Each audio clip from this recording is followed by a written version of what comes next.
I don't want no oil a-spoiling my shoreline. I like fish much better than crud. I like birds and things a-creeping and crawling. Won't trade no more oil for blood. The sun done give us all we need to make this country run. But that black demon oil's got us fussing and fighting, and I do believe it's time we was done. I don't want them nukes run by them kooks who think radioactivity is fun. No more three-headed frogs or kids with leukemia. Nuclear power ain't fit for a dog. The sun done give us all we need to make this country run. But that nuclear power's got us fussing and fighting, and I do believe it's time we was done. No nukes! Hello and welcome to those of you listening on the internet or listening to our program on WGRN in Columbus at 5 p.m. on Saturday. This is Joe DeMare, and you have tuned into For a Green Future. For a Green Future is a show where we talk about ecology and the environment, and we talk about them in the ways that they affect you and your wealth, your health, your happiness. And this is actually the third time I have attempted to record this show, because those of you who were listening on the air live as we attempted to broadcast on 100.7 The Ticket out of Toledo know that that was an utter and abysmal failure. I am physically on a cruise ship in the middle of the Caribbean, about halfway between Florida and Haiti, and I had paid a lot of extra money in order to get the quote-unquote streaming level internet access so that I could do my show from out here on the open ocean.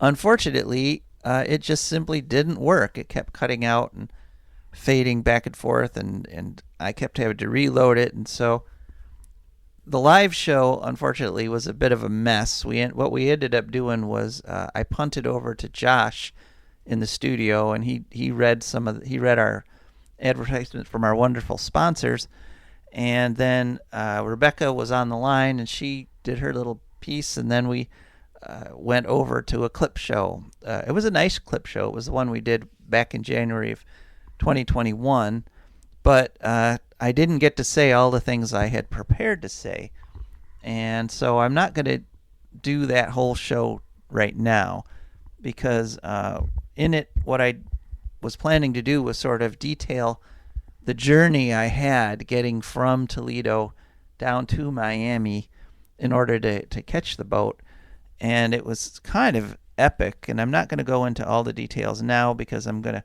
save that for next week's show, because I learned my lesson this week. I am not going to attempt to stream next week's show from a remote location. I'm going to record it ahead of time, and so it won't be a live show, but it'll be a nice, clear show. But there is just a couple things I wanted to talk about on this trip. One of the things that happened to me, I ended up getting sent to the wrong terminal to ride my boat down here, to catch my boat. Those of you who are familiar with the Port of Miami know that there's terminals A through G where these cruise ships load, and I was actually sent to Terminal A, but my boat actually left from Terminal G. And so what ended up happening was I ended up having to walk all the way from A to G, which is well over a mile. And one of the things that I got from that was that I couldn't have gotten otherwise. So in a way, I guess I'm grateful this happened. A sense of the real scale of these ships.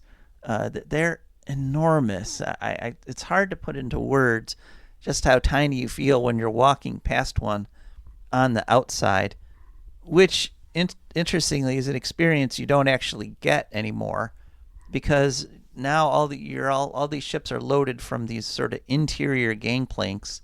So you just like go into a room and then you walk across the bridge and then you're on the ship, and then you don't really get that sense from being inside the ship because you're just too close to it. But these things are amazing. They're just incredible uses of resources. And it was also another incredible use of resources.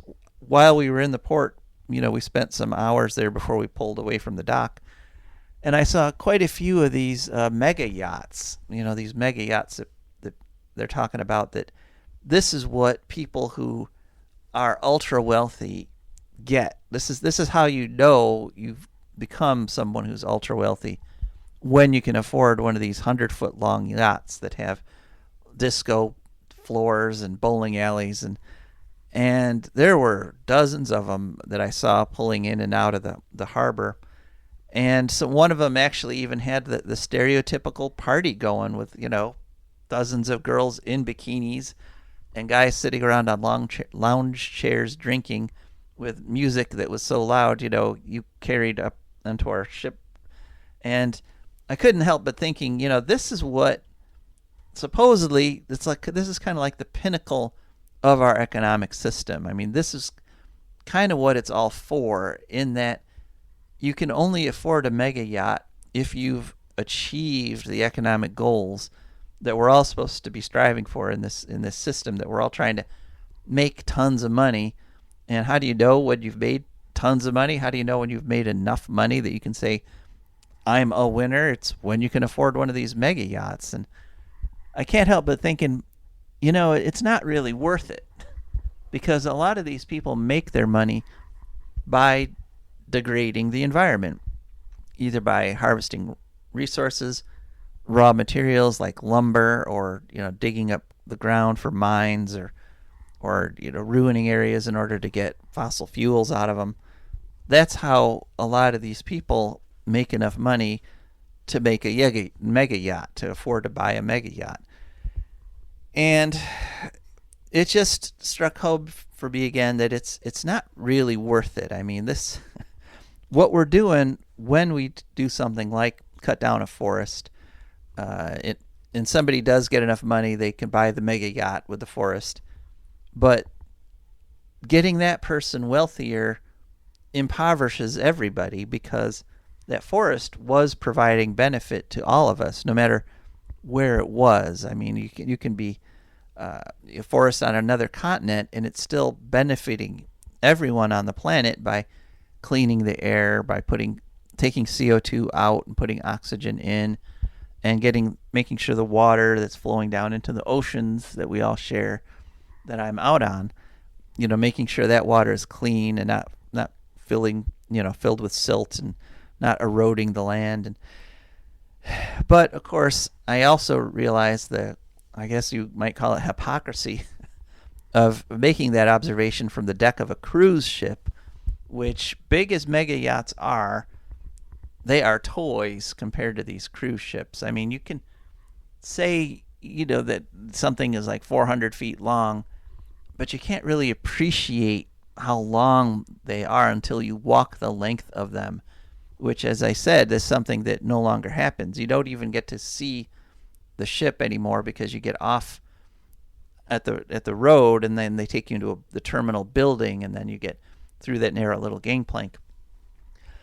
But one other thing that did happen to me on this trip, and that is that I woke up in my cabin at like 4:30 in the morning when it was still dark out, and I went out on my little balcony, and seeing the ocean under the moonlight, with nothing as far as the eye could see, that kind of put things in scale again. I mean, as huge as these ships are in terms of human scale, it's almost unimaginable how big they are. Once they're out in the open ocean, once you see horizon to horizon nothing but ocean and moonlight and stars, again, our huge ships are actually just these tiny little blips in history and on the ocean. And it's just something to, this has been a very interesting trip in terms of feeling about scale and feeling, what just exactly what are we humans doing with all this stuff that we're creating and destroying. And I came across next to my hotel there was an interesting historical platter, excuse me, not platter, a historical marker, and it had the title Julia Tuttle, the Mother of Miami. And it turns out this woman, Julia Tuttle, was originally from Cleveland, and in 1891 she bought some land on the Miami River, and she had in mind what has actually happened since then.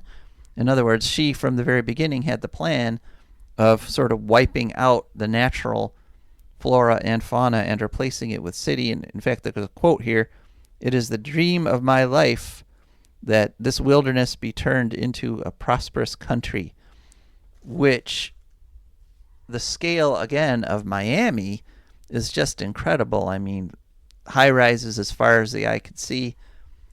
I took the free little rail car that goes, electric powered rail car that goes around the city, the downtown area, and it's just building after building, millions of people, and it is, some of it is prosperous. Actually, Miami is the very weird mix of prosperous, like you'll have these multi-million dollar buildings and stores, and then one block over everything's closed down and the homeless people are lining the streets. And so it's both prosperous and it's also in decline at the same time.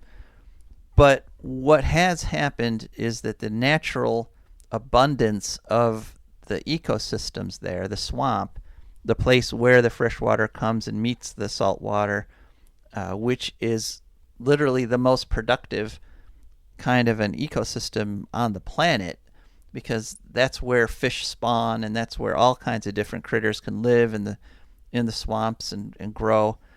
All that's gone. It's all covered in concrete now. The Miami River has concrete sides all the way out to the ocean, which is great for the mega yachts going back and forth, but in a large way we've all lost, because when that was a productive, healthy ecosystem, again, that was benefiting everyone on the planet. And one other thing to remember is that Miami is doomed. The oceans are rising, the sea level's going up. I mean, for a little while, Miami's going to become the Venice of the United States of America, but that city's going under. There's no way we can build seawalls high enough, no way we can run enough pumps.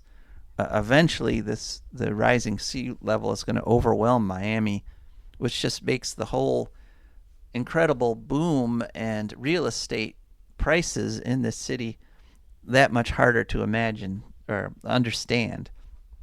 But again, it's all sort of based on this fantasy that people can get so wealthy they can afford mega yachts, and somehow that's a desirable thing for everybody. And I don't know. I've just been doing a lot of thinking on this trip, and like I say, next week I'm going to have a much greater details on what's happened to me so far on this trip, because I have to tell you a lot of things have happened to me on this trip.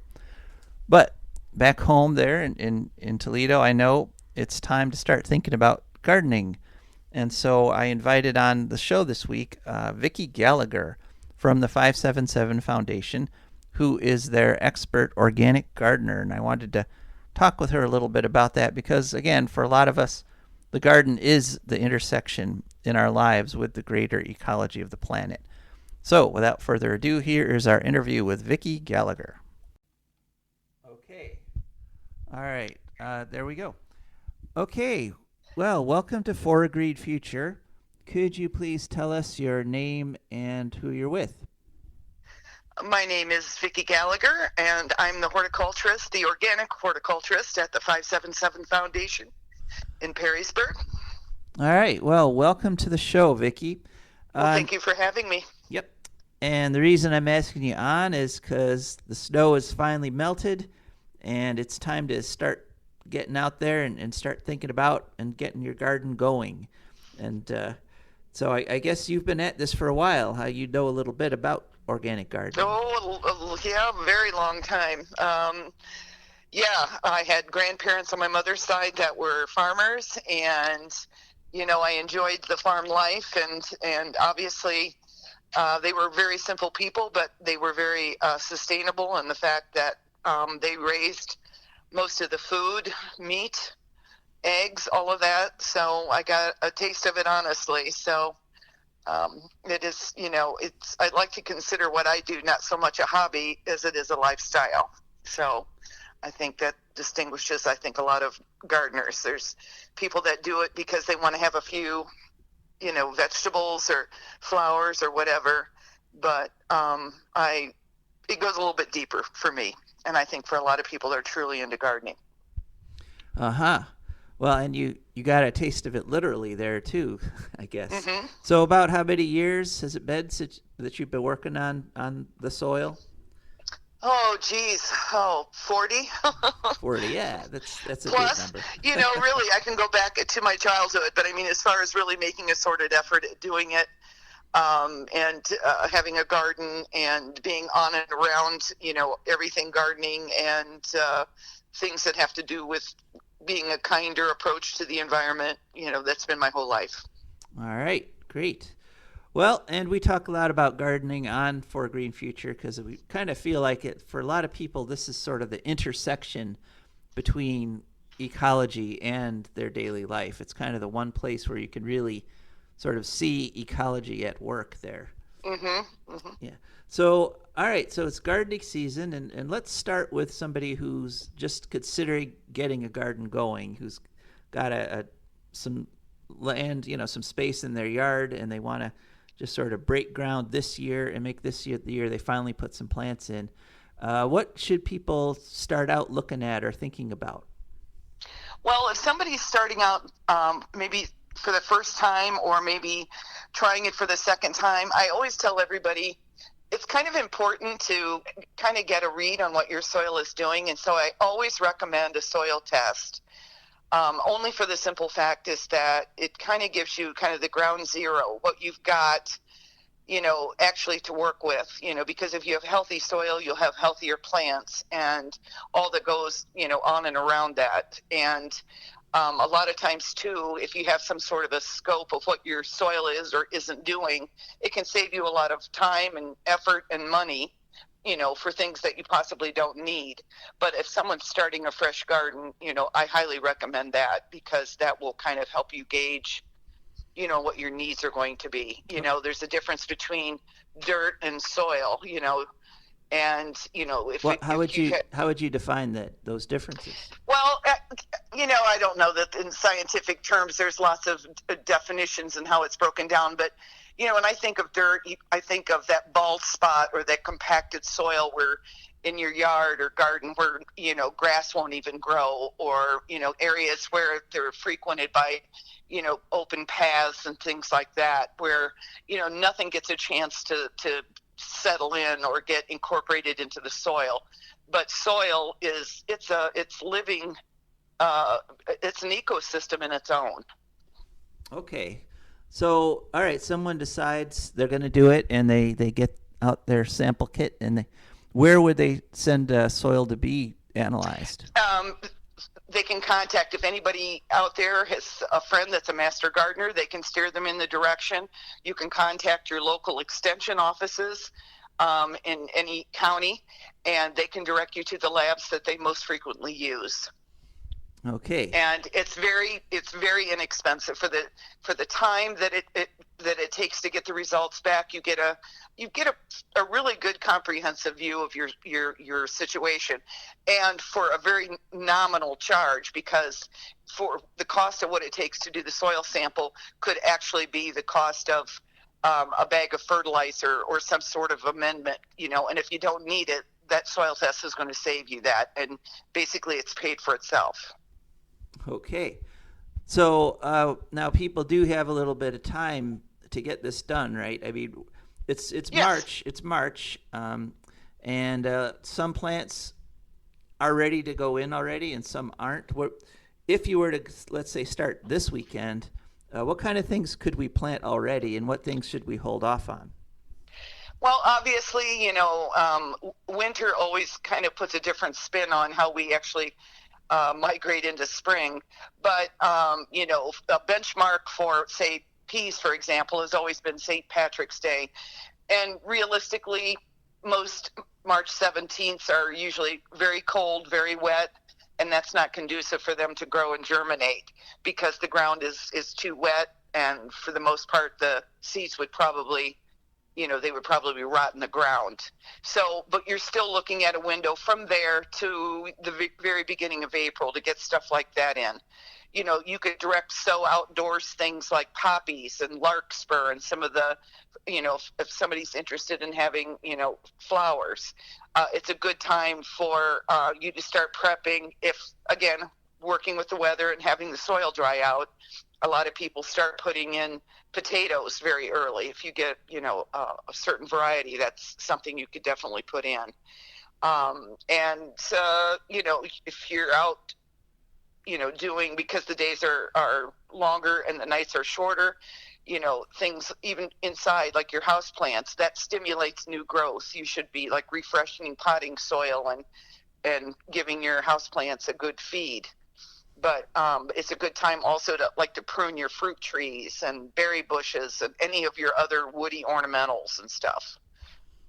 Okay, so we've got we could start putting in the cold tolerant stuff like peas and Mm-hmm. Mm-hmm. potatoes. Um, Yep. But you really need to have the ground temperature to be between like ideally it should be like 45, and that's where it gets kind of dicey. The average person isn't going out and buying a soil thermometer. However, I do encourage people, if you're serious about growing your own food, it's a $12 investment and it'll last you for many, many, many, many years. But a lot of times too, you just have to go with the weather forecast. You have to become a bird dog about watching things like that, looking at the extended forecasts, and like they're calling for this evening and tomorrow, possibly, kind of a wet snow mix, possibly. Those are things that you would, if you had stuff out, you would definitely probably want to throw some leaf mulch or something like that over them to make sure. right, we're actually recording this on Friday, and so you're talking about Friday and Saturday. Yes. So once the soil's reached that 45 degrees or so, um, then that's when you recommend you could start planting. How Yeah, and things that are underground, like your root vegetables, which are like carrots, Swiss chard, collards, kale, kohlrabi, a various assortment of greens, onions, even parsley, beets, all of those things, you can go ahead and put in once that ground reaches that temperature. okay? And what are some of the things people can do to the ground to make it into the soil to get it apart from dirt? Well, just make it a habit to amend, amend, amend. If you've got grass clippings, use those as mulch around your plants or your paths. In the fall, use your leaf mulch and stuff. Everybody should close their gardens out at the end of the season with some sort of organic matter cover. And leaf mulch and grass clippings are perfect examples. When you go into, say, the kind of the early parts of fall where you're still out mowing your grass, if you've got the opportunity to bag your grass clippings and at the same time, suck up and chop the leaves and all that stuff, that is a perfect blend. And to cover, weed and clean out your garden and then cover it and put it to bed with that, because in the springtime, that cover, well, obviously it'll break down over the wintertime underneath snow and the moisture and everything. But next spring, that will help you to warm the soil. It will help to beat the spring weeds. And not to mention, if you leave it in place, you can go ahead and plant, pull that back. And if you need to, you can push it back around the plants if they need, cold protection. So it just creates a sort of a perfect little mulch. We actually did that last fall. We filled our garden with the Mm-hmm. leaves we raked up, and then we poured. Well, we got about 200 pounds of composted cow manure, and Mm-hmm. sort of dumped that in on top of the leaves. Yeah. Yeah, is it Yeah. Now, once you get plants in the ground, though, should you then stop adding things like fertilizer and manure, or could you keep going? Well, like what you just said, as far as putting like the manures, if it's fresh manure, you really should put 6, 7, 8 months. So the sooner you can get that on at the end of late summer, early fall, that way it's not going to impede anything the following spring. It's not going to be too rich, and it's certainly not going to be hot, which fresh manures usually are, because manures are nitrogen, and that is basically kind of the fuel, if you will. When you start talking about compost, your green wet things, your kitchen scraps, your grass clippings, all of that stuff, that is, a component of compost, where you mix in the brown stuff like leaves and straw or corn shocks or anything like that. Those are your brown dry things, and that's basically the food, and your greens are the fuel. So having those two things together and being able to close a garden out, you're basically composting in place. Okay. All right. So we had our soil test. We've added some amendments based on that. We've got some plants in the ground, and then how important is weeding? I mean, Very important, because if you let that go, there are just some things that will just continue to come back. You can get things like bindweed, chickweed, all of those types of things that will encroach, and they'll just keep coming back. And if you don't take care of them and they go to seed, you could be basically dealing with those things for years. okay. What do you think about, or do you use the technique of the quote unquote sacrificial plot? Where you leave a little bit, sort of, where you don't take care of it. You Yes, don't weed. yes, Yeah. I do. Could you tell us a little bit about that? Well, basically, that's why I tell everybody to kind of mix your garden up, put a little bit of everything. Strong flowers, that's why the old marigold, planting has always been really popular, because they're kind of a strong scented thing, where they're not going to completely eliminate critters coming into your yard, but they're going to be a partial deterrent. And if you put things like garlic and onions, and you put other kinds of herbs, and you kind of make the sensory place, you're kind of hedging your bets, if you will. And so for that reason, plant a little bit extra. A lot of times too, I do a lot of container gardening as well as in-ground gardening and stuff, and I will do pots of greens, various kinds of lettuces and stuff like that. And so those can kind of become kind of a stopgap, to where if someone's going to chew on something, maybe they'll hit those first before they migrate into my garden. Huh, interesting. So let's skip ahead now. 'Cause we're weeding, we're watering. Let's skip ahead to harvesting. So Hmm. how much do you harvest in a year, and what? I'm assuming you get some pleasure out of that. Oh, absolutely. Well, if boy, that's a loaded question. Uh, for myself, quite a bit. I harvest quite a bit because I have a large garden, and I have spots in other areas and stuff too. But at the 577, I have 48 community gardeners, and all of my gardeners, on top of what they harvest for themselves, they we harvest from their gardens for food bank. And last year we harvested over 3,000 pounds that went to a couple of the area soup kitchen and food bank. So you can get quite a bit out of it. If you do intense planting, whether you do square foot or just plant a little bit closer than they recommend on the packages, you can really get a fair amount of harvest out of a relatively small garden even. Wow, 3,000 pounds, and how big an area was that? Well, we have 48 community gardens, and they're raised beds and a few in-ground beds. So, and then I had 10 or 11 off-site gardeners, where I provided them with the seeds or the plants. They put them in their gardens and then harvested, those plants for food bank. So on top of my 48 gardeners and some people off-site. That's how we arrived at that total for the year. So how big are each of these community gardens? Most of them are 4 by 10, the raised beds, and the in-grounds are anywhere between like 12 by 15.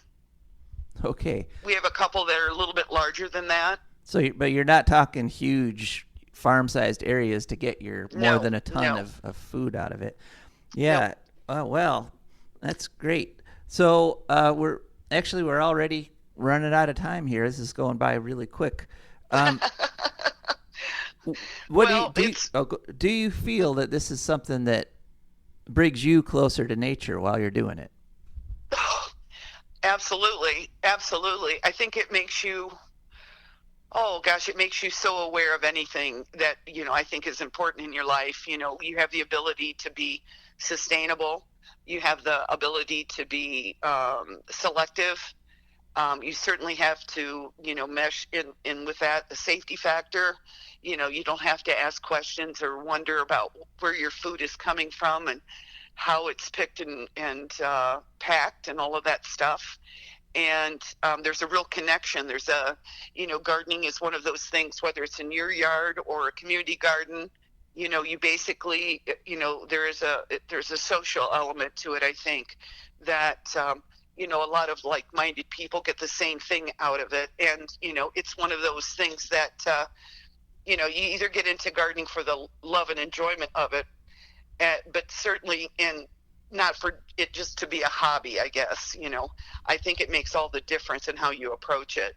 And I Yeah, think a lot of and I guess an organic garden is not just for you either, right? I mean, I know you're feeding the community, but there's also like a lot of birds and a lot of critters that interact with a yeah. healthy organic garden. Yep. Yep. That must be satisfying to see birds going in and out of your garden. Well, it is, and I think what people don't realize is that when I was talking about a living, ecosystem, if you have a healthy garden and healthy plants, you bring in beneficials, you really get to see an up close and personal view of the circle of life in a lot of ways. All right. Everything that it brings.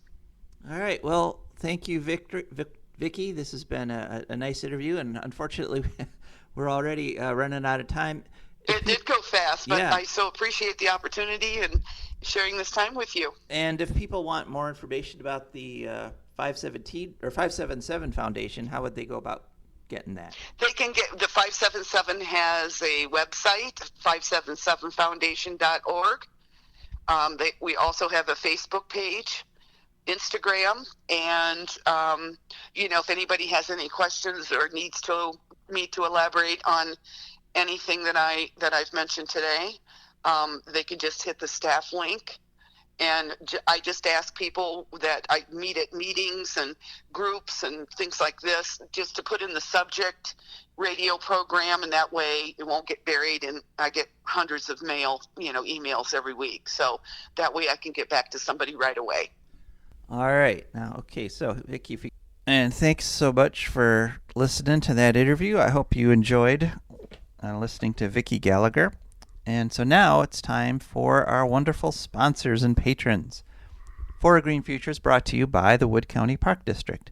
The Wood County Park District is a natural resources conservation agency. They protect natural spaces, maintain quality green spaces, provide engaging programming, and they teach people to love and respect nature. They restore wildlife habitats, and they lead outdoor adventures.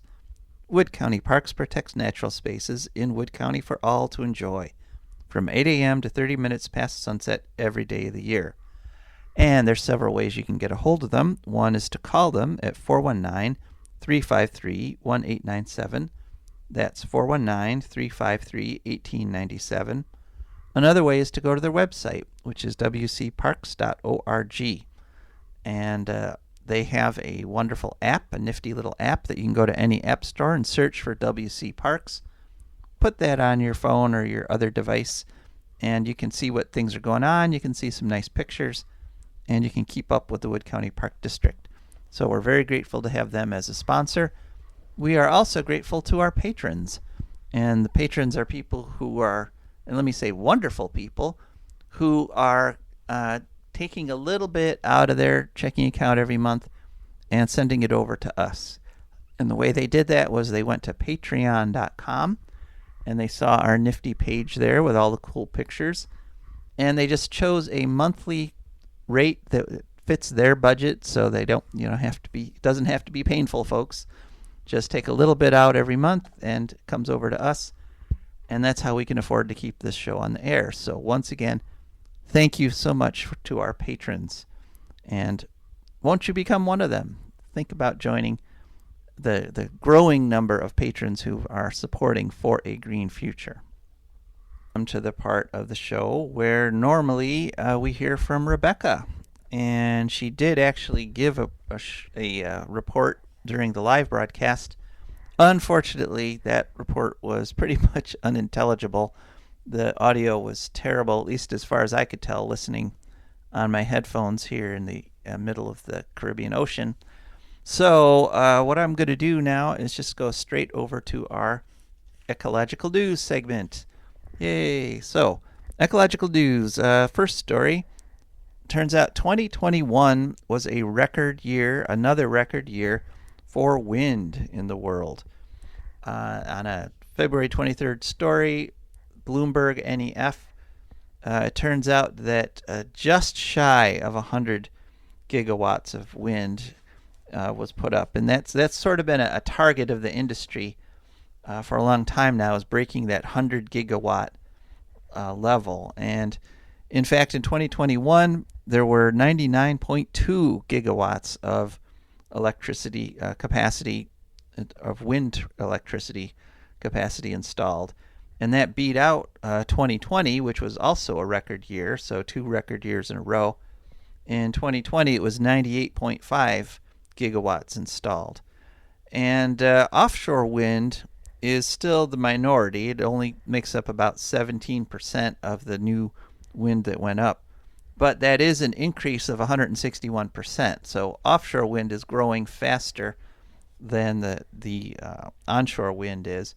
But onshore wind was still 83% of the installed capacity with 82.4 gigawatts. And on offshore wind was 17% at 16.8 gigawatts. And to try to put a gigawatt into perspective, Davis-Besse nuclear power plant is roughly a gigawatt. So, in other words, just about 100 nuclear power plants worth of wind got put up in 1 year. And let me remind you that when you put up a wind turbine, it only takes a month from breaking ground to throwing the switch and generating power. So, as opposed to a nuclear plant, which takes, well, we don't know exactly how long it takes anymore because the Vogtle plants here in the U.S. have been under construction for well over a decade, and they're many times over budget and behind schedule, and they're still not generating any power. So we're not exactly sure how long it takes to put up one nuclear plant, but the answer right now, at least in the U.S., is more than 10 years, whereas in the world we put up 100 nuclear plants worth in just a few months in terms of construction. Vestas, the company from Denmark, which really kind of pioneered utility scale wind turbines in the current world, is number 1 again, and followed by Goldwind, which is number 2. Siemens Gamesa is number 3. And then in the U.S., General Electric has dropped down to number 5. And General Electric was actually number 1 in 2020. But what's happened in the 2 years that have followed is that Republicans have succeeded in many states in passing anti-wind legislation, like we just did here in Ohio. And so General Electric, which was starting to make billions of dollars of profit on putting up wind turbines, has now dropped to number 5 in the world because of legislative actions by Republican legislators all around the country. And it's going on a state-by-state level. And they're succeeding in strangling the U.S. wind industry But the continued growth of the wind industry in the rest of the world more than made up for the drop in U.S. installations. So once again, we are being left in the dust by the rest of the world in this race for attempting to be a sustainable society, thanks to the Republicans and their anti-wind biases. But still, worldwide, there is still cause for hope. Worldwide, we are at had again a record level of installations in 2021, and the situation in Russia is only going to accelerate this. So it looks like we're getting well on our way to sustainability, despite the best efforts of Republicans in office here in the United States. Next story, going off to our friends at phys.org, which is physics.org. There was a UN resolution that 30% of the ocean should be reserved as marine reserves by 2030. And so there was a study in Frontiers in Marine Science that showed that if they follow through on this, if they actually reserve the prioritized areas in the Caribbean, Gulf of Mexico, Australia, the Red Sea, the Mediterranean Sea, the Tasmanian Sea, and some protected areas off the Pacific Islands, if they reserve that and reserve about 22% of the high seas, the 22% that are the most critical for things like tuna that go from country to country in terms, they ignore international boundaries. So the high seas, which have not really been protected because no country owns them, so no country is taking responsibility for protecting them. But if you protect the high biodiversity areas in the seas that I just mentioned and start protecting the 22% of the high seas, then what will happen is that you will have enough fish to feed everybody, and even though you're taking areas out of production, even though you're lessening the amount of area that you can fish, there's going to be so many more fish that there's going to be almost no drop in fish production. And so that's what you want. You want so many fish that you can keep harvesting at the rate we're harvesting. And actually, it's not quite the same. Our annual harvest would reduce, according to this study, by about 10%. So we can harvest 90% as much fish as we do right now. But if we reserve enough areas of the ocean to protect the stocks, we can continue to do that level indefinitely, according to this study. Now, what we are doing, of course, is harvesting the 100% that we're harvesting, and we're taking it from everywhere, both the places that are highly productive and need to be protected in order to protect biodiversity, and just out on the open ocean wherever we go.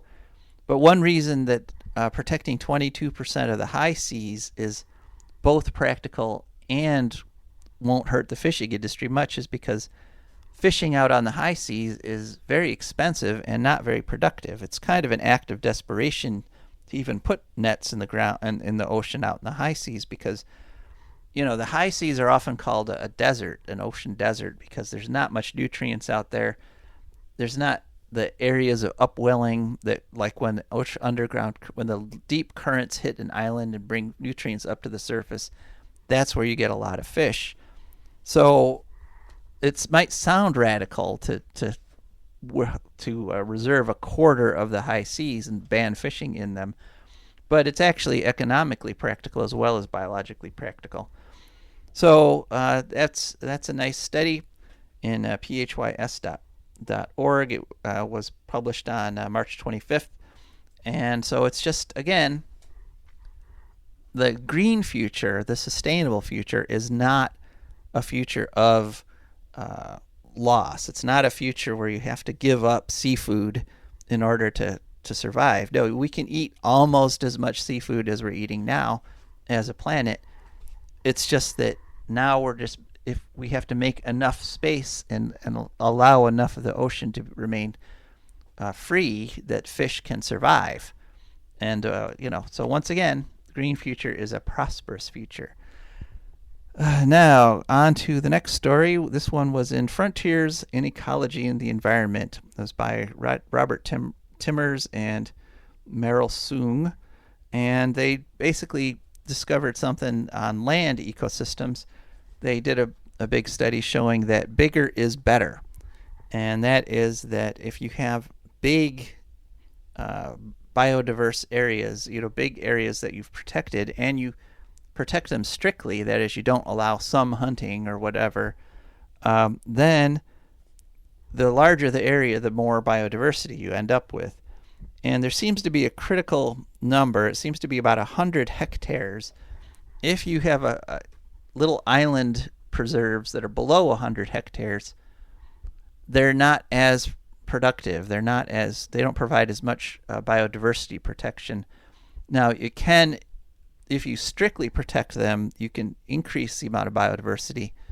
But there's a lot of animals, a lot of critters, and a lot of biodiversity that doesn't even show up unless you've got more than 100 hectares. And they used bird biodiversity as a way to measure total biodiversity, since they found that there's a direct correlation. The number of different bird species you have basically correlates to the number of all sorts of species, like insects and mammals and plants and flowers. And if you've got lots of different kinds of birds, you've also got lots of different kinds of other critters and plants. So what they also discovered is that they sort of did a survey, and the protected areas in the world are increasing. Increasingly, areas are being protected, but the total amount of natural area is decreasing. So even as we're making more parks, we're cutting down all the stuff outside that reserve and plowing it up and getting rid of it. So we're still on a negative slope, a negative downward trend, even though we are protecting more and more. And the problem is that level of protection is kind of spotty. Some places have strict protection, other places don't. And again, what this study showed is that lots of little pocket protected areas won't do the trick. We need some really big ones, bigger than 100 hectares. Okay, on to our final story. Our final story. And that is that Germany, as a result of the conflict with Russia, has decided to speed up the transition to renewable energy. They are working on getting 100% renewable by 2035 and net zero by 2045. What they're going to do in the short term is they're going to rely more on American supplied liquid natural gas shipped over there by a ship, which is not good. But the switch over to 100% renewables by 2035 is good, is a very good goal. And they are not, as far as I can tell, they're still not counting nuclear as sustainable. As far as I can tell, they're still on track to shut down their nuke plants despite all this. And this, again, this is partly a result in reaction to the crisis in Ukraine. And I think that one thing every country in the world is learning is that as long as you've got a nuke plant, the way they do in Ukraine, your whole country is at risk, because at any time something could happen. You could be invaded. There could be a terrorist attack. Anything that would turn a nuclear power plant into a meltdown that contaminates huge areas of your country. In other words, it's not worth the risk. And the world, the Earth, the human society is not stable enough to support risky behaviors like nuclear power plants, because inevitably, it looks like war is an inevitable truth in human populations at this point in our development. And as long as you got wars, as long as you got people firing depleted uranium artillery shells around, you don't want to have nuclear plants, because eventually something's going to happen and there's going to be an accident. And you can try to cover it up. One of the first things Russia has done is they've disabled all the radiation monitors in Ukraine, either hacked them, used their informatics warriors to shut them down, or cut the power to them. So we don't have a clear idea of what's going on in terms of radiation in Ukraine right now. There could be big releases going on, and we actually would have no way of knowing it because they've shut down the measuring. All right, and to end on an upbeat note, there is one more story, and that is at Science Daily on March 14th. There was a story called "Surfing Towards Coastal Ecosystem Protection," and there is a movement amongst surfers, amongst international surfers, who want to protect waves that are protecting large chunks of coastline all over the world in order to protect the surfing there. And what happens when you have pollution, if you've got sewage outputs right near your wave area, you don't want to surf there. There's also countries will do construction. They'll change the shoreline by adding groins there, cement things to stop erosion or whatever, which all affect the quality and the number of waves. And so it's turning out that increasingly these people who do surfing are leading the charge to protect coastal ecosystems because they want to surf. And kudos to them. I think that's just great. So I guess I've reached the end of the stories I prepared, and I'm just looking out my stateroom window at the ocean, the beautiful ocean. It's that deep blue purple color that you get out in the deep ocean. And from my stateroom here on the balcony, I'm seeing nothing but ocean all the way out to the horizon. And it's just a reminder that our place in the universe is we're not that important, folks. We are really just little kind of like dots on the surface of this wonderful, huge planetary ecosystem that we have been lucky enough to come along and is able to support us and keep us going. And so all we have to do to keep it going is not screw it up, is to not use up all the resources and not destroy what we've been abundantly provided, and not trade it off for goofy material things like super yachts and cruise ships. I would rather not have super yachts and not have cruise ships and have a healthy ocean than to have these big, huge, humid things that we're doing that are wrecking the place. So anyway, thanks very much for listening. I've been thinking about all of you while I'm on this trip, and looking forward to talking to you next week. You can comment on anything we do on our Facebook page or send us a text at 419-973-5841. Thanks so much for listening. This is Joe DeMare signing off.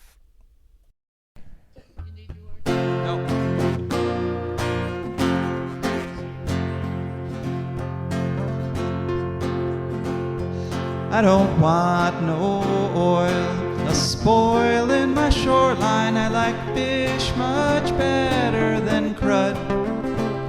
I like birds and things a-creeping and crawling. Won't trade no more oil for blood. The sun done give us all we need to make this country run. But that black demon oil's got us fussing and fighting, and I do believe it's time we was done. I don't want them nukes run by them kooks who think radioactivity is fun. No more three-headed frogs or kids with leukemia. Nuclear power ain't fit for a dog. The sun done give us all we need to make this country run. But that nuclear power's got us fussing and fighting, and I do believe it's time we was done.